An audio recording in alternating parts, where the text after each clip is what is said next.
તો તમે જોઈ શકો છો કે આપણી એકદમ ટેસ્ટી ચટપટી એવી ગુજરાતી કાઠિયાવાડી પાકા કેળાની કઢી બની અને તૈયાર છે. તો છે ને એકદમ સરસ. હેલો ફ્રેન્ડ, તો તમારું સ્વાગત છે મારા રસોડામાં.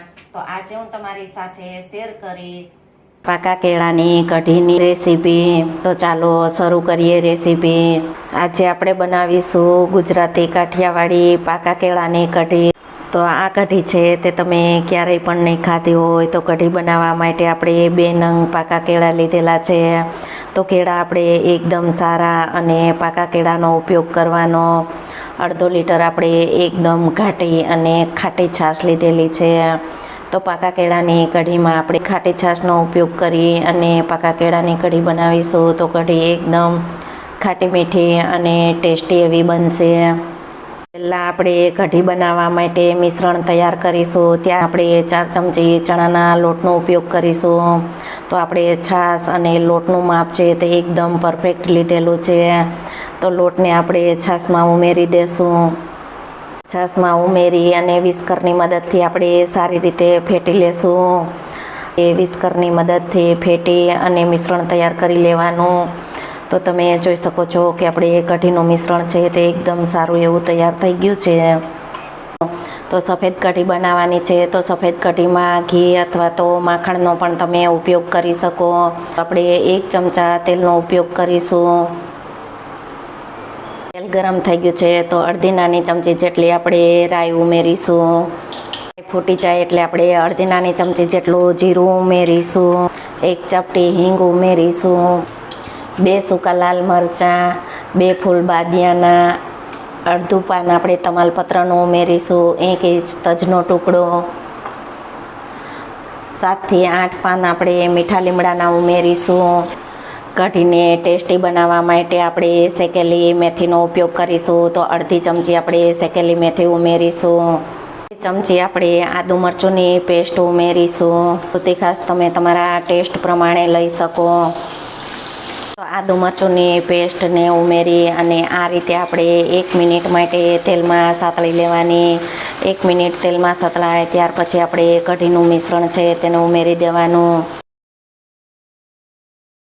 તો હાઈ ગેસની ફ્લેમ ઉપર આપણે 5 મિનિટ કઢીને ઉકાળી લેશું. 5 મિનિટ કઢી ઉકળે ત્યાર પછી આપણે કેળાનો ઉપયોગ કરીશું. તો 5 મિનિટ માટે આપણે કઢી ઉકળે ત્યાં આપણે કેળાનું કટિંગ કરી લેશું. તો તમે જોઈ શકો છો કે 5 મિનિટમાં આપણી કઢી છે તે એકદમ સારી એવી ઉકળી ગઈ છે. તો આ રીતે પહેલાં આપણે કઢીને ઉકાળી લેવાની. કઢી ઉકળે ત્યાર પછી જ આપણે મસાલા અને કેળાનો ઉપયોગ કરવાનો. જો તમે આ રીતે કઢી બનાવશો તો ઓછી મહેનતમાં ઝડપથી કઢી બની જશે. તો આપણે આ પાકા કેળાની કઢી બનાવવાની એકદમ સહેલી અને સરળ રીત છે. અડધી ચમચી આપણે ધાણા જીરું પાવડર ઉમેરીશું. જો તમે ગરમ મસાલો ખાતા હોય તો તેનો પણ તમે ઉપયોગ કરી શકો. અડધી નાની ચમચી જેટલું કાશ્મીરી લાલ મરચું પાવડરનો ઉપયોગ કરીશું. સ્વાદ પ્રમાણે મીઠું ઉમેરીશું. આપણે કેળાનો ઉપયોગ કરવાનો છે તો તેના માટે આપણે અડધી ચમચી જ ગોળનો ઉપયોગ કરીશું.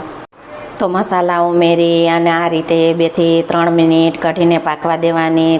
તો તમે જોઈ શકો છો કે આપણી કઢી છે તે એકદમ સારી એવી ઉકળી ગઈ છે. આ રીતે પહેલાં કઢીને ઉકળવા દેવાની. ઉકળી અને કઢી સારી એવી પાકી જાય ત્યાર પછી જ આપણે કેળાનો ઉપયોગ કરવાનો. તો આપણે કેળા ઉમેરી દેશું. જો આ રીતે કઢી પાકે ત્યાર પછી આ રીતે આપણે કટિંગ કરી અને કેળાને ઉમેરી દેવાના. તો આપણે પાકા કેળાનો ઉપયોગ કરેલો છે તો કઢીને આપણે 2 થી 3 મિનિટ જ ચડવા દેવાની.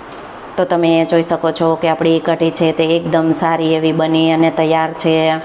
જો તમને આ ગુજરાતી કાઠિયાવાડી પાકા કેળાની કઢીની રેસીપી ગમે તો વિડીયોને લાઇક, શેર, સબસ્ક્રાઈબ કરજો અને બાજુમાં રહેલ બેલ આઇકન દબાવવાનું ભૂલતા નહીં. તો સૌથી પહેલું નોટિફિકેશન તમને મળતું રહે. તો તમે જોઈ શકો છો કે આપણી એકદમ ટેસ્ટી ખાટી મીઠી અને ચટપટી કઢી બની અને તૈયાર છે. તો ચોક્કસથી એકવાર આ રીતે પાકા કેળાની કઢી બનાવવાની ટ્રાય કરજો. તો આપણે આ રીતે ઉપરથી થોડા લીલા કટિંગ કરેલા ધાણા ઉમેરીશું. ધાણા ઉમેરી અને આપણે ગેસને બંધ કરી દેશું. તો આપણી ગુજરાતી કાઠિયાવાડી પાકા કેળાની કઢી એકદમ ટેસ્ટી અને ચટપટી ખાટી મીઠી કઢી બની અને તૈયાર છે. એકદમ જોરદાર સ્વાદ સાથે આપણી કઢી તો છે ને એકદમ સરસ. કઢી જોતાં જ ખાવાનું મન થઈ જશે અને મોઢામાં પાણી આવી જશે. તો ચોક્કસથી એકવાર આ રીતે પાકા કેળાની કઢી બનાવવાની ટ્રાય કરજો.